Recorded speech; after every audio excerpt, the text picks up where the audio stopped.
All right, so here we are with our first episode of Cardinal Film Fights. Wow, guys, that's crazy.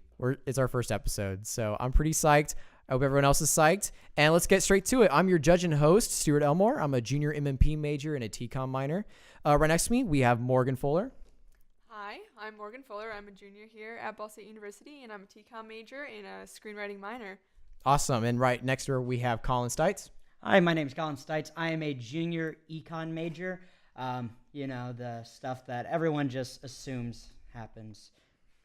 Yeah, I got you. much. Is it Stites or Sites? Stites. Very German. Stites. Stites. Okay, I got that. All right, and next we have Corey Collins. Hi, I'm Corey Collins. I'm a freshman here at Ball State. Currently, I'm undecided about a major, but I definitely have an interest in film and TCOM and things like that. Awesome. Yeah, do TCOM.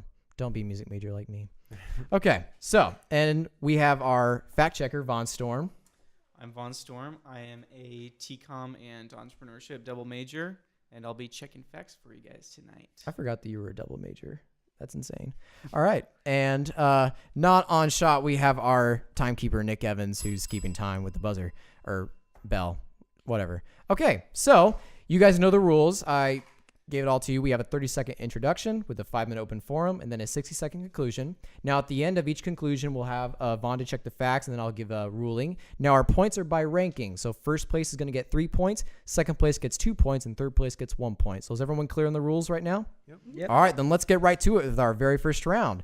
So I sent you guys the rounds, but it's all in a random order, so you don't know what's going to happen first. But first round is going to be Best Tearjerker. So we're going to go ahead and just do left to right, and then we'll mix up the order for the next round. So let's start with Morgan. All right. For the best tearjerker, I did The Boy in the Striped Pajamas because that movie, I think, is one that just really hits everyone. And the reason that makes it so sad for me is not that the fact that it's a war movie, because all war movies seem to be really sad, but the fact that it follows a kid, and kids dying in any kind of movie is really awful. And so that is why I chose it. Okay. Corey? My name's Colin. Colin. That's all right. Folks, All right. if you knew, it's Corey and then Colin. Colin. Colin, Corey. Corey Collins. Just call me Stites, whatever. Stites. I'm going to call you Stites. Stites. All right. Easy. Do your introduction, man. In late May of 2009, Up was released. Before that month was finished, it was clear that Pixar had crafted yet another movie that had yielded a cultural touchstone. In Toy Story, it was the characters. In The Incredibles, it was a memorable sense of humor. And in Up, it was for its heart-crushingly sad introduction of its main character. Few movies have decided to put its most emotionally charged moment within the first 7 minutes, but Pixar is nothing if not imaginative. In the first scene of Up, we see why our protagonist character cannot be bothered to smile. Here is the most powerful tearjerker we all know. Wow. Okay. It's hard to follow. All right. And next we got Corey. Yes. Yeah, Corey. Yes. All right. Okay. For Best Tearjerker, I did Saving Private Ryan. Now, the reason why I did Saving Private Ryan was because it's a war movie, yes, and most war movies are sad, but this one is sad in kind of a different, more realistic way, where you really care about the soldiers and the people that are in it, and like when somebody gets killed on screen and stuff like that, you really feel it, and it's just constantly like sad throughout, but it has its moments of great action at the same time, and it really just like keeps you engaged. All right. Wow. Really good introduction. So let's move on to the 5-minute open forum. All right. The first thing I want to talk about is Boy in the Striped Pajamas. Yes, that last scene can be considered sad, but that's only if you discount the fact that the parents are crushed that their son is now dead, but you forget that they were the ones sort of in charge of running a Nazi concentration camp. Also, that kid, if you actually remember the story, was partially responsible for getting that kid back into the camp where he was summarily put back through into the gas chamber. So, if anything, the only character that is sad that died is the Jewish kid, but he was in the concentration camp to begin with, so we already could have wrote him off as dying. Nothing is actually shocking about that at all. Well, you argue a good point there, but the kid, in fact, does not know what the concentration camp is. He thinks it's kind of like a camp that, the Jewish people go and it's like fun camp and he wants to go see it. He has no idea. His father has hidden it from him the whole time. So here we are seeing the innocence of a child, which also just makes it so sad. Like he just has no idea.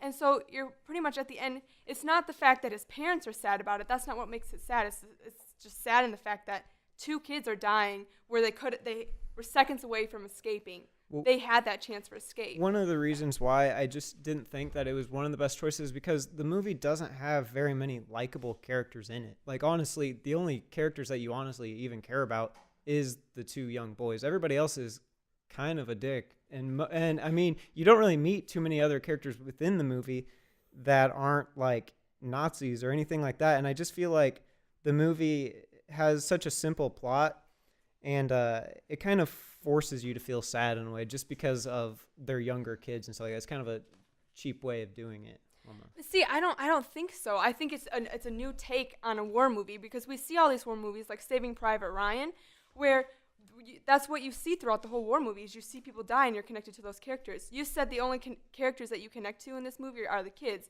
and those are the ones that I think, which makes it sad because it focuses on them, and they're the one that die at the end. And we're kind of just seeing the innocence of them, and we're kind of focusing more on who the war affected in this aspect of it, and focusing more on the civilians and 2 different worlds like brought together. Where in Saving Private Ryan, it's just the one war that we've seen. It's the story that's been told over and over in war movies. Okay, so we're getting a lot in terms of like the World War II era.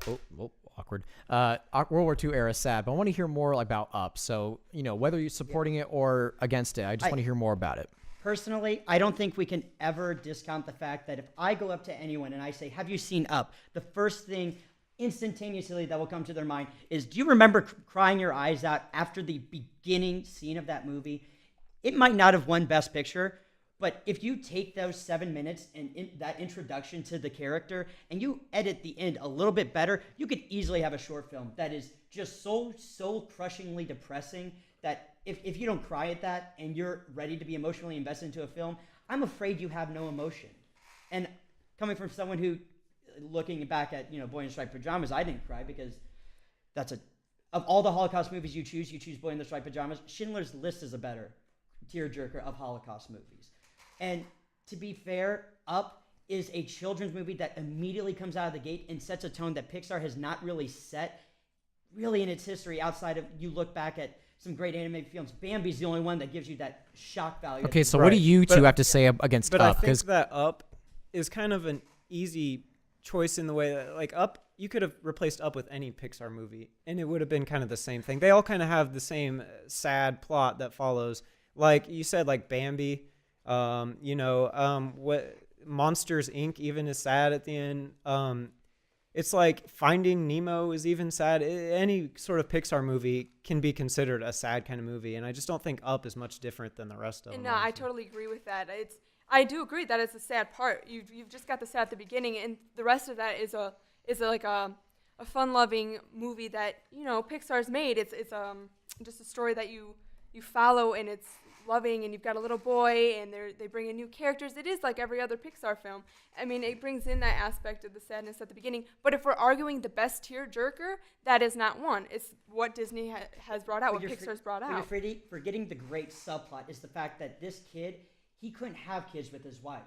This is sort of him actually learning how to be a parent to someone. And you go through the end, he's finally accepted him as sort of this son that he never got to have. Okay, but is that sad, or is that that's great? It's great, but you get this, feel good. You're not sad. You get this tear that you feel when you see someone actually realize something that was denied to them their entire life. It's not just an overwhelmingly sad All tear. right, It's a good that's it. Wow. All right, so now we're going to go on to our 60-second conclusion, starting with Morgan and then going down. So I would like to argue that mine is still the better one out of the other two here. I think it's just the most sad movie of all time. And honestly, if we're talking about the best tearjerker, we're talking about one that can relate to multiple different people. Whereas like Up is just a children's movie, and Saving Private Ryan's kind of just for an older crowd that would understand it more. Whereas The Boy in the Striped Pajamas has been out for a while, and middle schoolers and high schoolers, they read the book and then they watch the movie.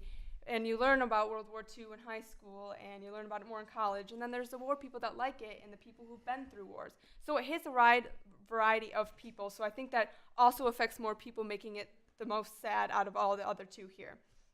And like I said earlier, it's about a kid that dies, and I just don't think you could get any more sad than that. I can't imagine losing a child, and I can't imagine it being seconds away from being free, and to lose that at the end, it's horrible. Like, you think it's going to turn out good, and it doesn't.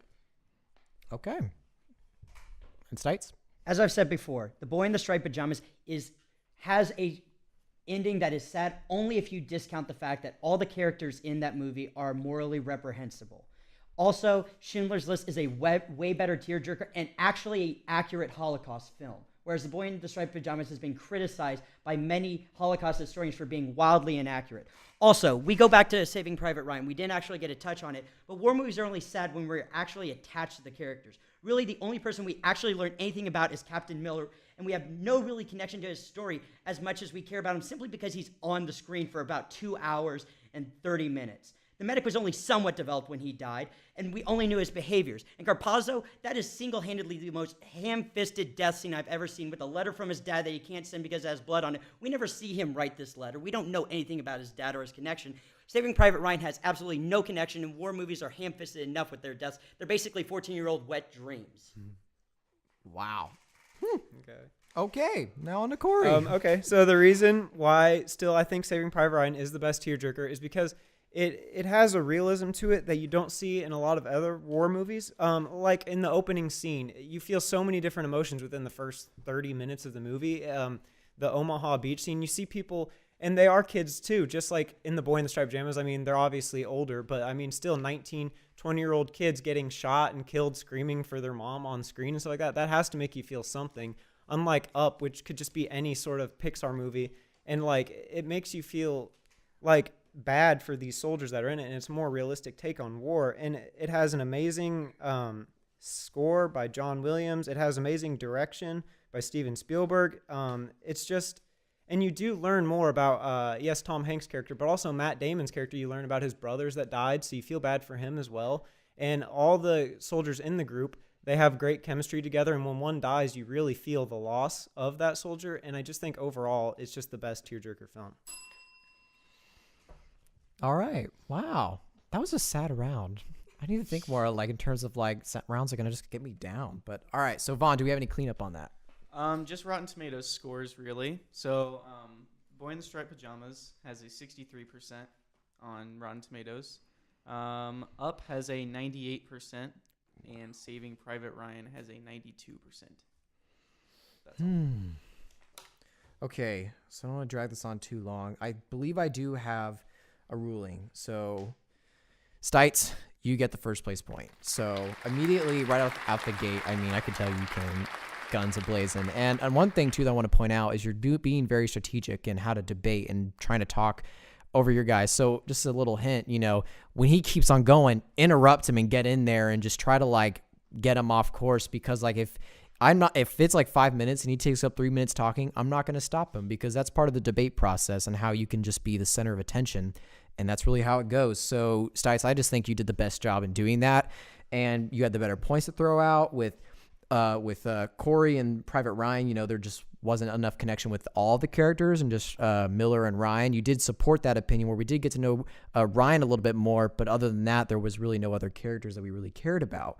The moral argument against pajamas, Boy in the Striped Pajamas, it kind of like was hard for me to understand, but when you elaborated on that, it kind of does. Yeah, you kind of do almost like think, yeah, they kind of, not like they deserve that, but like they were in charge of that. So all that being said, Stites gets the first place point, putting you at 3. Now the second place point I'm going to give to Morgan, and that is because she had the most points against Stites' thing, and I didn't get as much for yours in rebutting the other arguments. I got a little bit more supporting of Private Ryan and why it was better, but I didn't get enough about why these two weren't as good. And so I really liked, Morgan, your point on how The Boy in the Striped Pajamas is more relatable, and you really can't imagine that sorrow that comes and it hits everyone, and it follows a kid, and that kind of adds a little boost into doing that.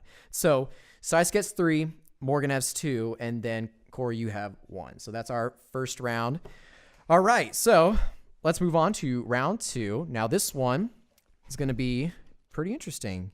This is going to be the pitch question, and the pitch question is going to be pitch the next Pixar original. Now, I say that because the next movies we have coming out are we had Finding Dory 2, we have Incredibles 2, we have Toy Story 4. What's going to be their next original Up or their next original WALL-E that comes out? So we're going to start with Corey on that end going this way.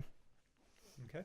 So my Pixar pitch, it's kind of a play on the phrase Mother Nature. It's called Daughter Nature. And basically it's about a young girl named Katie who travels around the world with her single mother, who is a photographer for a nature magazine. She has a secret, though, that nobody else knows about, and which is that she can communicate with animals. When she travels with her mother at one point, she travels with her mother to the Amazon to stay with the tribe for a month so her mom can take pictures. Her mom meets a guy named Robert. Robert works for a construction company that says they're helping the rainforest, and basically the mom falls for Robert. All right, wow. And for further things on the 30-second introduction, just do a very more brief thing, and then we can get more elaborated in the 5-minute performance. All right, so Stites. I think when we enter the realm of Pixar, we encompass a wide range of topics and subjects. I propose that instead of just entering the physical realm, we enter the realm of reality and embrace the idea of a yearning for the inner child that continues to imagine and fantasize even when confronted with the cold and unflinching surroundings of postmodern life. The potential for exploring these ideas behind the continued imagination, which provides a basis for a great one-off movie about a man stuck in a job where it has absolutely no soul, but he finds a deep part of him within that can still stay alive. All right, pretty good. And Morgan. Okay, so my Pixar film pitch here is going to be an alien movie, and it is about all 9 planets in our solar system and having all human life on them, and then their stars in the sky are actually alien homes, and they're the protectors of the solar systems. And so we're going to be following people or the aliens on the stars trying to help out life on other planets because they do not know about each other. And I'm going to follow that. All right, really cool. Now let's go on to the 5-minute open forum. Okay. Starting off, I don't think that your idea sounds much like a kid's movie at all. It doesn't. I mean, Pixar is the directed audience is for kids. But I mean, obviously, yeah, adults like it. But I just don't think kids are going to relate with a guy who's stuck in a dead-end job like that. I don't think a kid wants to watch a movie about that. That might be something that a parent could maybe relate to, and it's still kind of a depressing movie for a Pixar movie overall. Well, I just don't know. In The Incredibles, did we not have the scene where our main character spends all day punching numbers? Yeah, but that's not into the a whole keyboard movie. Yeah, and he had something else that kept him going. Instead of it being some sort of superhero, this is the everyman that still has something within him. But superheroes are for kids. Exactly, superheroes were for kids. Exactly what his point is arguing. You're following. So you're pretty much saying that we're following. If we're going off The Incredibles here. Like Bob, and you're just following his job the whole time. There's no other fun. There's no kid substance. aspect. There's no fun to it. It's just kind of a depressing. Whereas movie where overall. I'm coming from, I'm involving aliens. If you think of Pixar, we haven't hit upon aliens yet, which is why I think this would be the next great idea. We've had talking monsters. We've had Monsters Inc. We've had talking fish under the sea. We've had superheroes, talking robots, bugs, toys, inanimate objects. So I think aliens would be really cool next way to go here.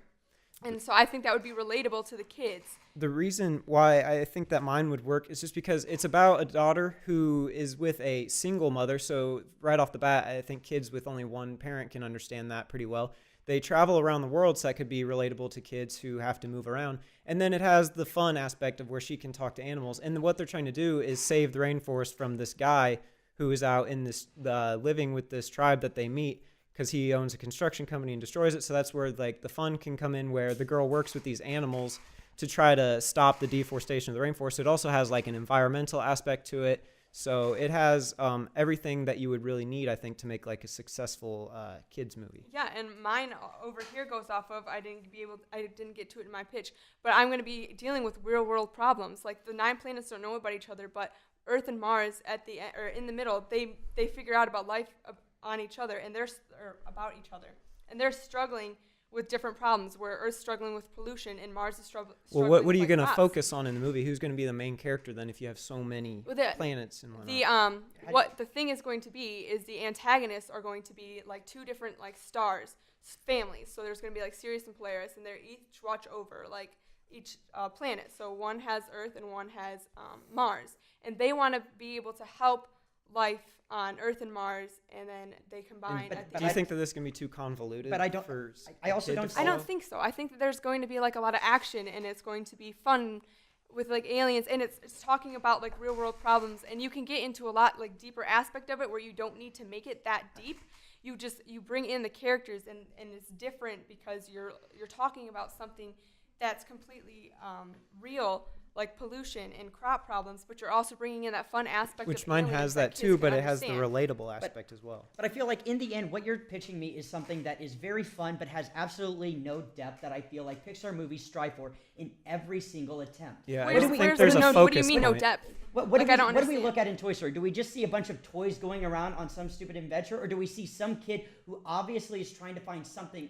He has Yeah, these- but he has are these our characters stupid that- adventures? We're getting towards I something. think it lacks We're focus. getting But towards- what is the focus of yours, other than it's some story about? Are we pandering to single mothers here, or are we just actually going to make some variable statement on what climate change is and the destruction of it? And what are Right. we doing when we have two sons that are somehow antagonizing each other, but they're not Well, actually driving these plants apart? I think if you're yours setting has up some no solar substance system to it, like though, battle in a between way. the suns, as they're trying to make theirs the best and try to negate the other planets, I think you. But at actually least have theirs would something. be No, you entertaining to miss- watch, though. Like You- yours you- just seems Yeah, yours depressing seems to very, see. very boring. And I think you're missing the point about like mine is it's the aliens are trying to go and connect the planets and think that they can help each other in there. So it's relating to just- kids to tell them that I you feel it can lacks help focus, people. though. But You all what's have the your own giant specific plot that they have to overcome? If you have a movie that's nothing about cooperation and there is absolutely no barrier And that mine- they have to overcome, what is the point of a movie Well, what's in yours which going to overcome, and how's that going to relate yours to has no kids? substance at all on it. Like I just think a that- person being confronted with the fact that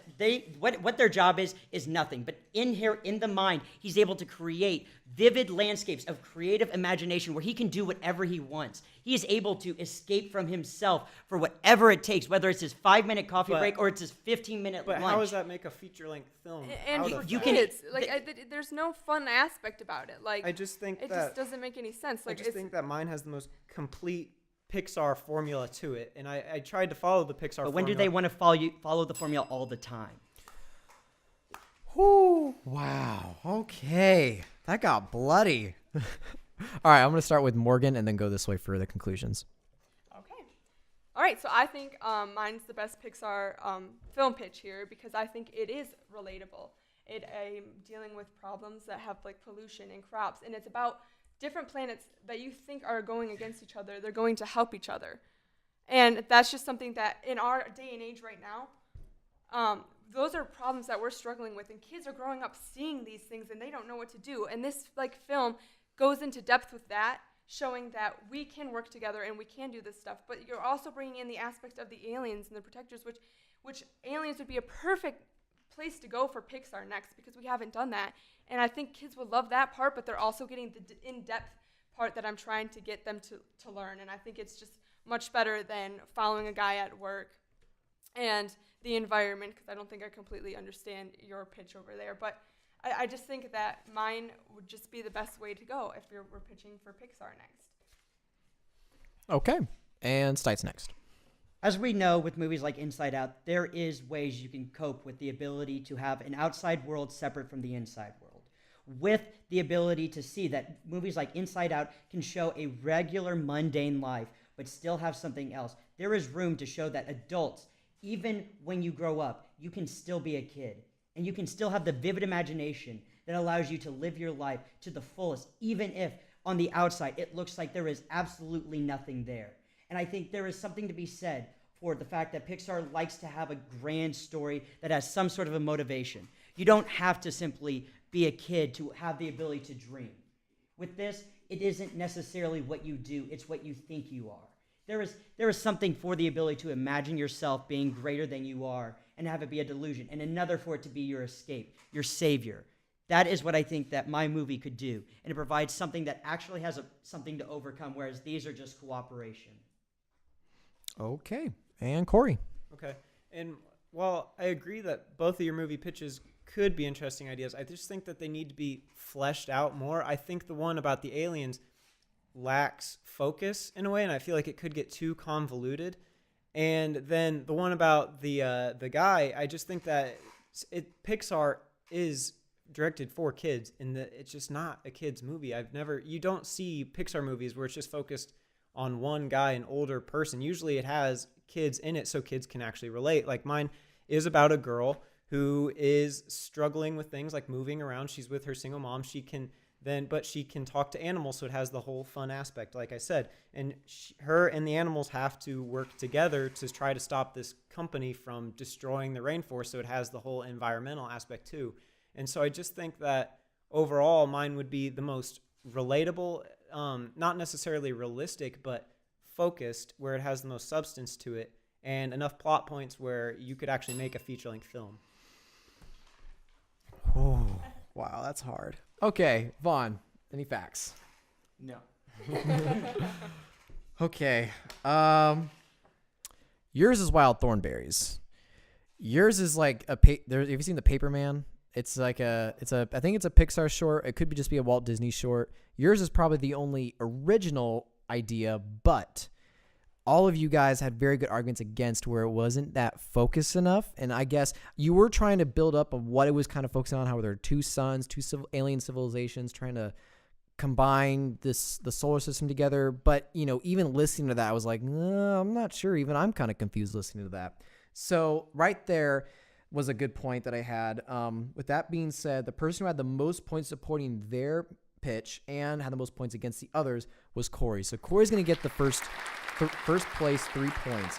Now, for second place, this is going to go to Morgan. And the reason being is because, Colin, I think they got you very well on the fact that yours wasn't for kids as much as it is. This is a great, have you seen, there's a movie called The Little Prince, which is exactly this kind of the same thing too. It's got Jeff Bridges. You guys should go watch it. It's a good movie.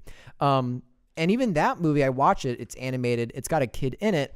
And it's centered around that, and it has the same themes, but it has a kid as the main, pathway through it. But what I'm getting at is their point with your main character being an older guy with an older person theme supports their claim to that. And so that's why I had to put Morgan on top. Therefore, Morgan gets second with 2 points and Colin with 1 point. So, but that was a really good round. That was, holy cow. You guys are making this harder as it goes. All right. So the third round is Best Netflix Original. We're going to start with Stites. All right. Master of None answers the question that Fox News has been asking for the last 4 years. What the hell is a millennial, and what the hell does their life look like? Aziz Ansari demonstrates the life of an urban millennial in a way that is brutally honest about the perceived superficiality while showing the drive and beliefs that exist within millennials. This show captures the voice of a segment in a way that only the best shows can. Imagine Curb Your Enthusiasm. It both mocks and embraces subject matter in a way that is truly emblematic of what comedy can do. Okay, real quick. What's your pick? Master of None. Okay. That was my only thing. I was like, wait, what one is he picking? Okay, and next we'll go with Corey. Okay.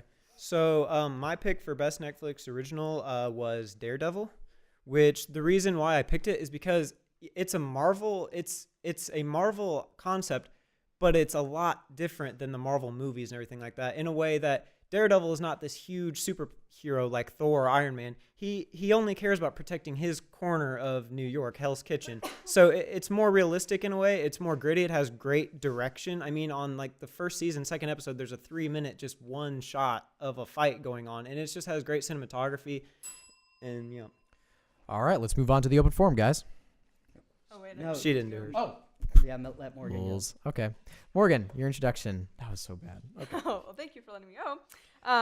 My best Netflix original series that I picked would be Stranger Things, because it is great. If you haven't seen it, I would suggest it. But it is new, and it's only been out for 2 or 3 months now. And it has already had so many viewers watching it, and it's already just one of the top ones that they've had, and they've already signed on for a second season, and it's been 2 or 3 months, so everyone loves it. And just to talk about it, you walk everywhere, you hear it, everyone's talking about it. That's what I've got to say about that. All right. Now let's move on to the open forum. Thank you. Are you waiting on time start? Yeah, go. All right, so first thing about Stranger Things. Part of, I think, the reason why we may all accidentally fall into the trap thinking Stranger Things is the best show, when if we actually look at the Rotten Tomatoes, it actually is right below Master of None. Stranger Things is basically an 80s nostalgia trip. It is basically everything you would imagine in a Steven Spielberg movie if he had made it a little bit more sci-fi and frightening. It is, in every sense of the word, derivative of some of these great movies and just turned it into a TV format. Well, here's what I think. I think if we're going to talk about ratings here, you did beat me on Rotten Tomatoes, but if you're looking on IMDb, I got a 9.1 out of 10, where Master of None got an 8.3. Oh, so I feel that like does beat you on that if one. you've seen it's the same. If you've seen the movie Super 8, you've seen Stranger Things. I feel like it's kind of the same thing in a way. It's kind of like a John Carpenter like era type thing. They're trying to. I feel like it's just too much of an homage to the 80s, and it's not its own thing enough. I don't know. Like Daredevil. I don't think I agree with seriously that. have Just this because there's so many genres that are in it, you guys are missing it. It's not just an 80s nostalgic movie. It is a sci-fi. It is supernatural. It has science. It's horror. It's mystery, and it's like a historical period drama. It's basically the government black site gone wrong plotline that we've seen done over and over again in B sci-fi movies. I feel like there is nothing insanely original about it except for the fact that it perfectly captures the 80s, except if you actually look at some of the technological difference that exists when in the tech. Well, the thing with Master of None is like it's also sort of extremely similar to every other like single camera comedy type shows out there, like it kind of like Arrested Development and stuff like that, in the way that it's been like, I know that it's different, but at the same time the formula is the same, whereas Daredevil is a Marvel character, but he's not like the movie characters, where he's like a vigilante where his superpower is he can't see but he can sense things. So it's not the most unrealistic thing in the world, and it's got the gritty realism that can be with a real TV show. Well, So basically, if we're going back to the gritty superhero clone that has basically existed since the Nolan Batman films, But that this is is a that is TV the okay. So that's what makes this the greatest. Is now a gritty That's superhero not what makes TV it the Okay. greatest, but that's what All right. what helps and it out. Also, Master of None is not Arrested Development. Arrested Hey, Development is Master of also None- a great comedy, but Master of None is completely different in that it doesn't have a family dynamic. It is the singular existence of a millennial connected with all the people he knows that we generally don't see fleshed Isn't out. that pretty much saying like, oh, hey, that's How I Met Your Mother. We're talking about people in New York. We're focusing on people's lives. We're talking about their sex lives. We're talking about their friends. We're talking about what they do. Oh, hey, look at that's like Friends too. Like it's been done before, and you're doing it, and you're just doing it over again, and it's not something. It's just recent. Like How I Met Your Mother ended a few years ago, and now we're coming back. And I feel to like it. Stranger Go Things You're is going riding off- on the hype right now, and it's who's going to remember it in a few months? They're just going to be like, oh, it was just that kind of But generic. I don't think you can say that though, because they've already signed on for a season 2, and it's been like 2 months. Daredevil and signed on people- for season 3 already. Now. Yes, but if you look at Daredevil season 2, their rating on Rotten Tomatoes went down to a 75%. So it went from a 98% when the first season came out to a 75%. So the ratings even dropped on it. So I don't even think you can argue the point that it's really good anyway. And if we're talking about Stranger Things, it is coming off of you're putting kids in a show that's not for kids, which is interesting in the fact that you're bringing something new into it, where Daredevil's all superhero movies. But that the you've interesting ever thing done. about Daredevil is it also connects to the Marvel Cinematic Universe in a way where it'll reference it, but that's not its main focus. So it's still there in the background, which is good.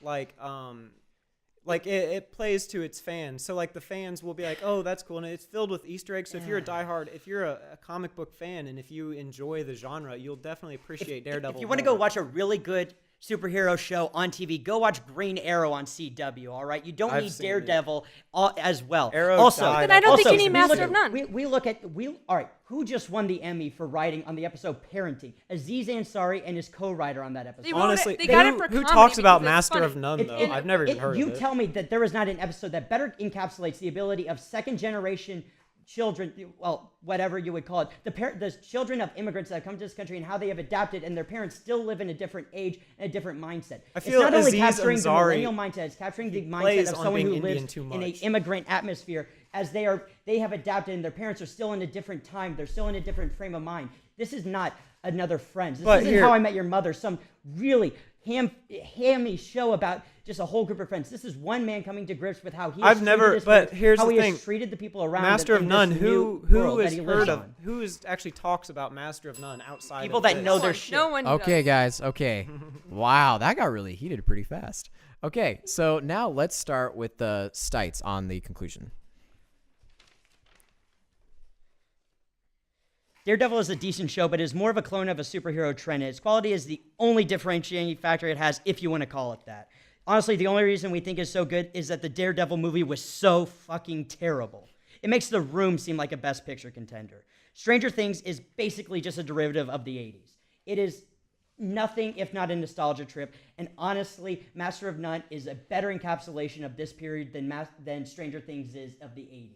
When we deal with Master of None, we are dealing with a show that has the writing quality that made Arrested Development one of the best cult TV shows of all time. We are dealing with a show that could, on its own, stand as probably one of the best ways to look at comedic writing in a way that is both serious and insanely funny within it.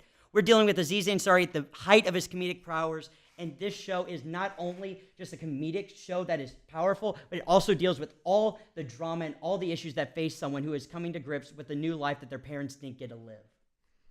All right, and let's do Morgan next. All right, so if we're going to argue for what's the best here, I think we need to look at everything. I looked at some stats here, and 8.2 million people watched the first episode in the first 16 days. That is more than any other show, Netflix original show, has had. Daredevil only has 6.8 million, and Master of None had 3.4. There's a strong woman lead. We don't see that anymore. We've got a small child, and she is one of the biggest characters in here, and we don't get that, and we need that in society today. And we also see Winona Ryder in there as well. Like I said before, kids are the heroes of this show, and that's something you don't see, and it's something that we can relate to. And even if it does relate to a little bit of 80s, I think there's so much more to it than just a nostalgic trip. And I think that Daredevil is like every other action movie that's been done. And I'm sorry, I haven't heard that much about Master of None because Stranger Things has been out there and no one talks about Master of None. And I think it's just something that's been overdone. And I don't think everyone can relate to that because that just isn't not all society. Okay, and Corey. Okay.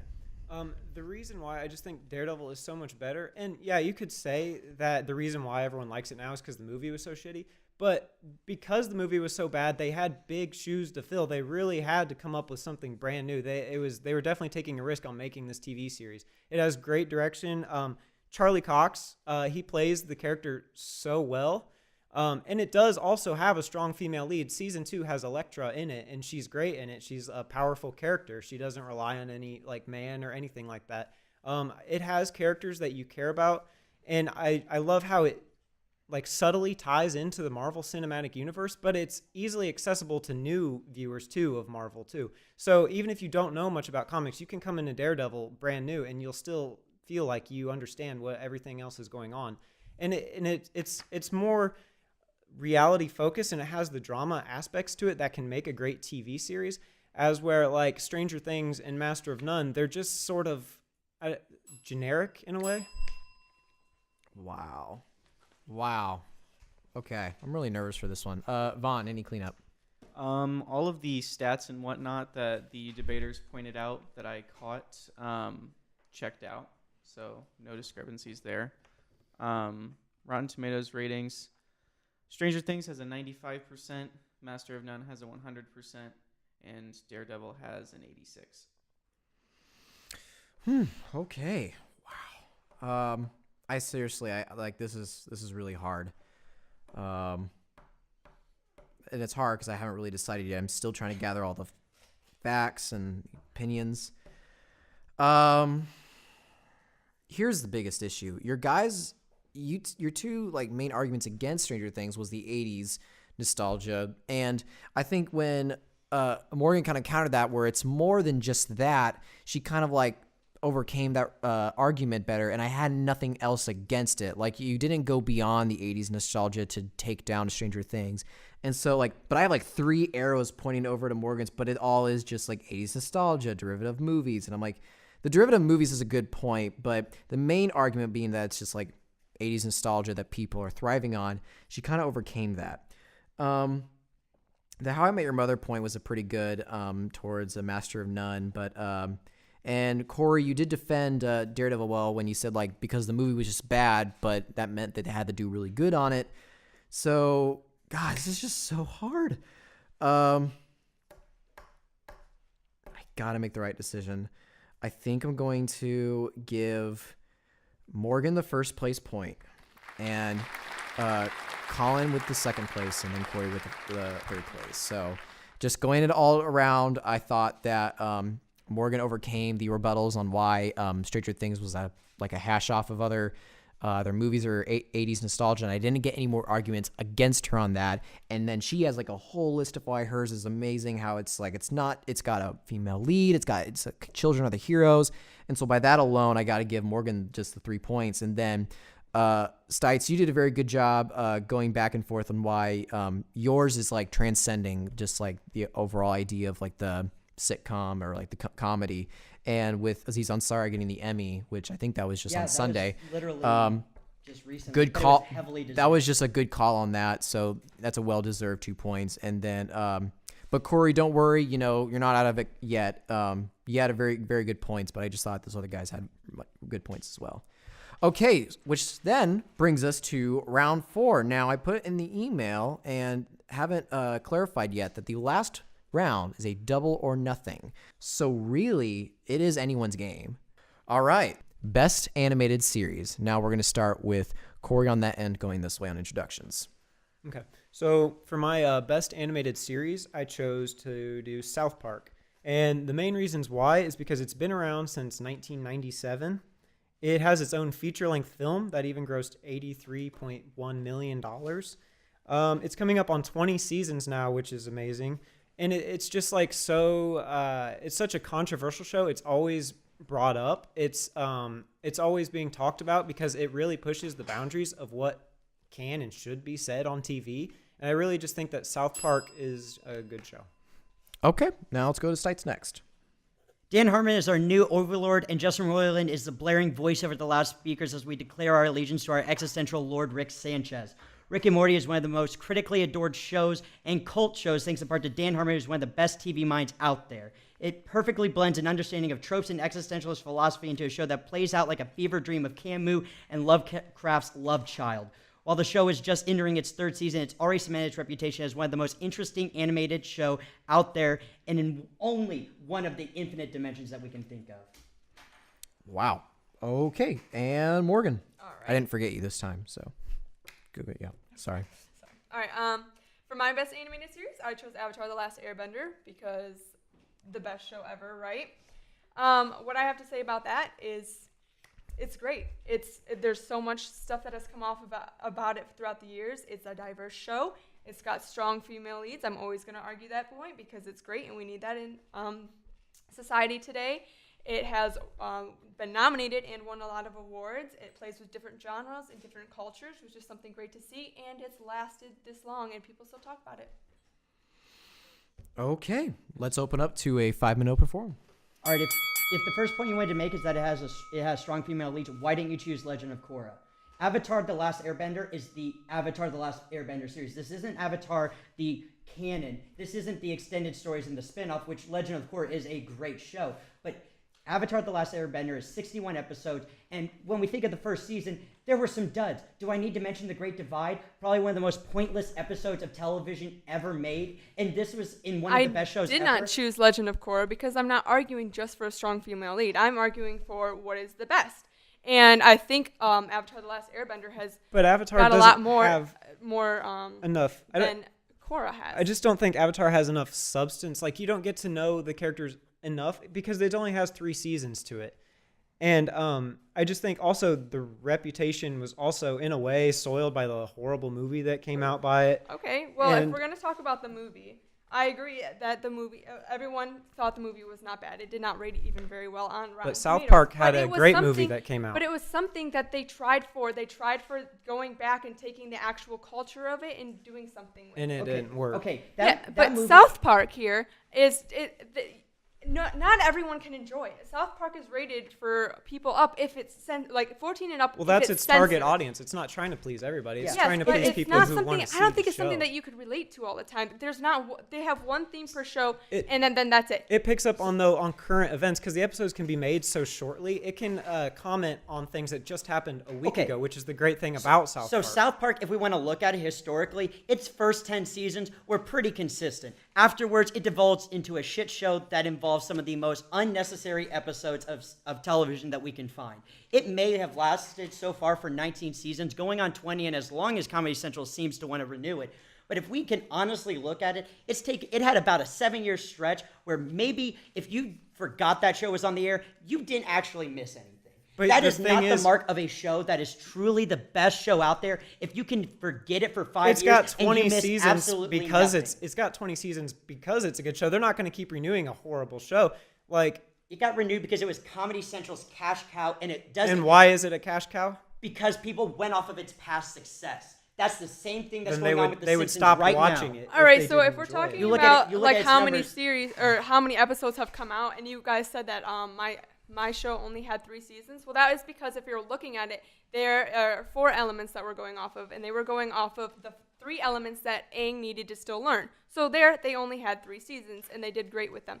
And if you want to say, oh, they stopped there, but that's where we get The Legend of Korra, which you've already argued is a great show. So they're going off of that, and they're taking the aspects of it, and they're going farther into it. So there's just so much more about Avatar: The But Last South Airbender Park out has- there South than Park- any other Avatar thing. is not Legend of Korra.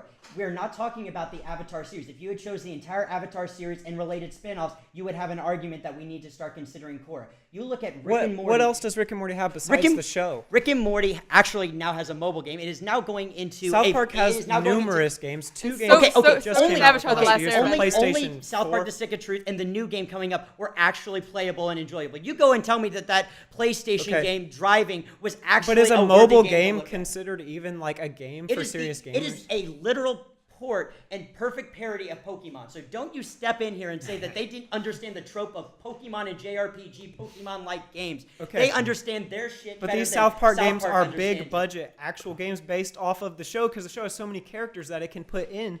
And also the Writers Guild of America ranked South Park at number 63 of the 101 best written shows ever made. And that's hard to come by for an animated show about kids in a town. Like, All right. Okay, But- for but us- So real quick, I want to hear more bashing against. I don't mean to aim them at you, but I'm hearing like a lot supporting South Park and a lot of you guys at each other. I want to hear against like South Park. Okay, more. against South Park, you can you say that they deal with a lot of social problems right now, but a lot that I've heard about South Park is people get mad one way or another because people are bashing either one or the other. And it's if you're arguing for the best animated series, you want something that you enjoy. And a lot of people get angry at South Park, and there's a lot of criticisms against it. You don't because hear a it lot covers of topics that a lot of shows are afraid to cover. It covers things that But then most that shows doesn't make it won't the do 'cause best. they're afraid of It doing can't be it. the best because a lot of people don't like it. Avatar: The Last Airbender, you don't hear anyone say, "I hate that." Everyone talks about it. Our genre grew up with it. Our generation grew up with it. And If you wanted to- people are still watching it. They keep showing it on TV all the time, and it's been done. But it's for a while. dead show at this point. It's been done for so long, and the movie just completely destroyed it after that. South Park has way too many episodes if you look at it. They could have cut it down and actually made some time. Rick and Morty has about 20 plus episodes, and all of them are good. Okay. Well. All right. Let's start with. I think we decided Corey for the introduction. All right.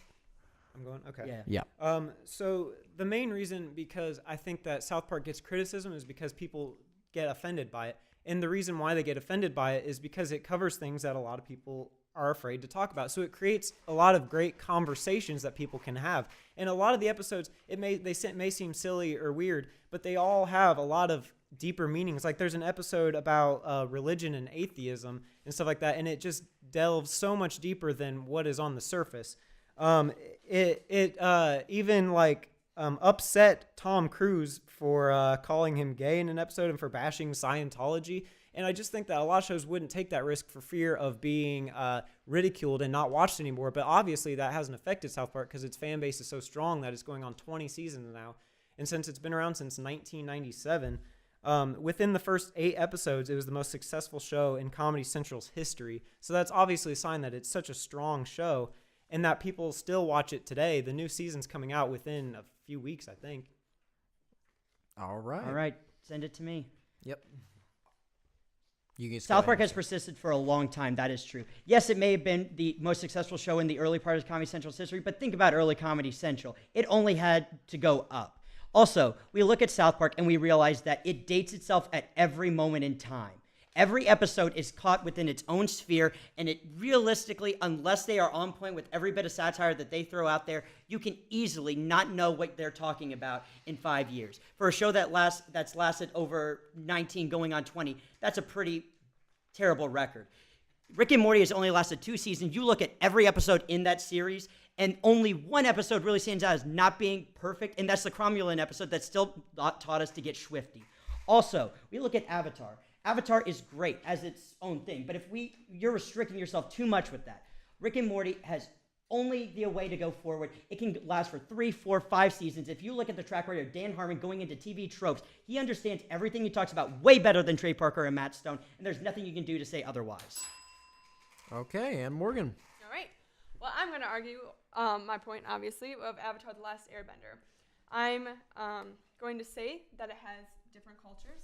It incorporates that. And if we're talking about the best animated series, and we're talking about it in general, mine has the best animation. It has the best animation out of everyone. It uses the cultures. It's very diverse. And it has strong women leads, which your guys don't. Rick and Morty, you don't hear anything about that. I don't hear it anywhere. And Avatar: The Last Airbender, like I said, you guys said it's a dead show, but it's still on every week. They still play it on Nickelodeon all the time. I watched it over the summer. I watched it with my sisters, and they still sell a lot of merchandise off of it. They even have theme parks after it. And it's just great. And they have so much stuff still coming off of it. They have trading cards, and there's just so much. In South Park, you just can't argue that that's the best animated series, that not everyone likes it. There's no hate against Avatar: The Last Airbender, this TV series. And no one knows Rick and Morty. So I think the only way that you can go here is with Avatar: The Last Airbender, because everybody loves it. And there's no hate against it. And it's way better than the other ones with everything. Wow. I just want to say, none of you really came at me with Rick and Morty, and I think that says something. Okay, I'm just okay, saying hold that on. because Hold no one on. knows it. All right, debate's over, guys. Okay, now Vaughn with any cleanup. All right, so couldn't find Avatar: The Last Airbender on Rotten Tomatoes, unfortunately. Okay. So its IMDb score is 9.2 out of 10. Rick and Morty has a 100% on Rotten Tomatoes, and Both seasons. South Park has a 91%. This is so hard. I don't know how I'm going to be able to do this. I think Corey got it. I think Corey really got it this one. Just with the overall, with the arguments that he used to support. Yes, you said that not a lot of people had too much against Rick and Morty, but at the same time, I didn't get enough to bash like South Park. Yes, you said that the first 1 to 10 seasons are consistent. After that, you can say are crap, but I didn't get like why were they? And so I understand we have a time limit, but other than that, you know, when it came with like it has a good movie version of it, and it picks up on the current controversial things that we do on today, I didn't get enough to bash that point. And so by that being said, I got to give Corey the 6 points, which I believe puts him automatically in first place. Now, I think that they had enough arguments against you for saying like, yes, like, because Katara is the female, like, a supporting role. And I like the argument that it has female characters in it that we enjoy, versus their shows, but they even said you're not arguing for Korra, which would have been a much better point for a female lead versus your argument that it's Katara or like I think it's like Zumo's sister, and then like what's that other girl's? There's like Toph And like, and you know, and that was a good point, and I really enjoyed the best animation that you put. But at the end of the day, I think when Colin put out that you know. He has the best minds of TV minds that this could be going on for multiple seasons, but you also said that it's still going on today. So gosh dang it, this is so hard. So there is a draw for first. If she gets second, and well, then I think that's what it's going to be. I think Morgan's going to get second, and therefore it'd be a draw for first. So, I mean, here's the thing, guys. You all had amazing arguments. I have to give Morgan second place, and then Colin with third place. So that's going to put at a tiebreaker for first place. I love tiebreakers for first place. So you probably already seen the speed round. You two are tied. So this is between you two for first place. Now, just going to remind you about speed round questions. basically how the speed round works, somebody give you two options, this or this. It's like, which one would we rather watch or which one is better? How do you decide this or this? Whoever says it, the answer first, like one of the answers first, gets dibs on that answer, and you have to argue the other. So if I say well, Avatar: The Last Airbender versus Korra, and you say like Avatar: The Last Airbender first, then like that person gets to argue Avatar, and the other person has to argue Korra no matter what. Okay. Does that make sense, guys? Yeah. Now you get 30 seconds to argue, and then when that's done, then the other person gets 30 seconds, and then we go back and forth again for a 15-second rebuttal. Is everyone clear on the instructions? Mm-hmm. Okay, so the speed round question is Star Wars or Star Trek? Star Wars. Okay, so okay, Corey, you said Star Wars first, so you're gonna get 30 seconds first. Start when you're ready. Okay, so Star Wars is basically the biggest film franchise in history, so that's kind of a hard thing to go up against already. And George Lucas was an up-and-coming director, and Star Wars set the way for the special effects of that time. It had groundbreaking special effects. It had a story arc that actually everybody cares about and cared about. And Star Wars is still going on today with Episode 7, now Episode 8. Now there's even spin-off movies, Rogue One. And I think Star Wars has been one of the most influential movies, literally, of all time. There's merchandise being sold every day. Okay, and Morgan with your 30 seconds. All right. So I'm arguing Star Trek, and I'm going to say that it's the best because it started off with a television series, and that was well loved. And now they are coming out with movies. They've got 3 movies, and they're continuing with more. So they're still up and about as well. And I just want to say that it probably beats Star Wars in the fact that Star Wars, the first few movies weren't very good, whereas I think Star Trek has come on strong. And since they're newer, they're just better movies in general since they just have better CGI and everything. Okay, and 15-second rebuttal. I think arguing that they're newer means better is a bad way of doing it because Star Wars for its time was amazing and still holds up today, and there's new Star Wars coming out every year. And so the special effects are getting better, and plus everybody has seen Star Wars pretty much. And Star Trek just isn't as popular, and Star Wars just has a story arc that everybody knows and loves. Okay, 15 seconds. Well, I just think that Star Trek, even though I said it was newer and therefore better, I just think that Star Wars you're continuing with the same stuff over and over again. You're getting the same storyline, and I'm just getting bored of it, and Star Trek's new every time. Wow. Okay. I think that Corey had more points supporting Star Wars. Morgan and less points against Morgan, but Morgan had more points against Star Wars, but less points for Star Trek, and so it's kind of equal in that sort of sense. It's hard to argue against Star Wars. It is, but have you seen the older ones? You said it started and the newer films are good, but have you seen the older ones though? I haven't, but I've heard of them. There were old Star Trek movies. I have my roommate. Say, I think that could have been an argument based to put out there in terms of the films that it's been doing. But you didn't say that. So right. I have to go off the arguments that have been said. Well, it's because I'm going off the arguments. I'm not going by. I didn't know if you didn't hear me say that there was the original series. Yeah, I got the original series. But you didn't mention the original movies that did come out, I believe. Mm-hmm. Yeah, and that's the only thing that I was kind of hoping that you might put out there. This started strong, consistent is good, but Corey just had more points to support. So I think the biggest franchise, George Lucas starting as a director, the special effects, the story arcs still going on today. I know that that's going on with Star Trek, and then everyone has seen Star Wars. With the points and just purely the arguments, I have to give it to Corey for the speed round. So that puts Corey ahead in first place, and so that makes Corey our winner. So I guess we'll clap or something or whatever. I don't really know, but congratulations, you guys. That was amazing. That was such a good fight. We want you back sometime. We'll probably do some sort of tournament series where you all get a chance to come back. So thank you all. Thank you, Vaughn, for checking our facts. And basically, we'll do a plug just to finish it off. Follow us on Twitter or Instagram, or we have our own website and our own SoundCloud. Subscribe to our YouTube channel, and we'll check you out next time. Bye.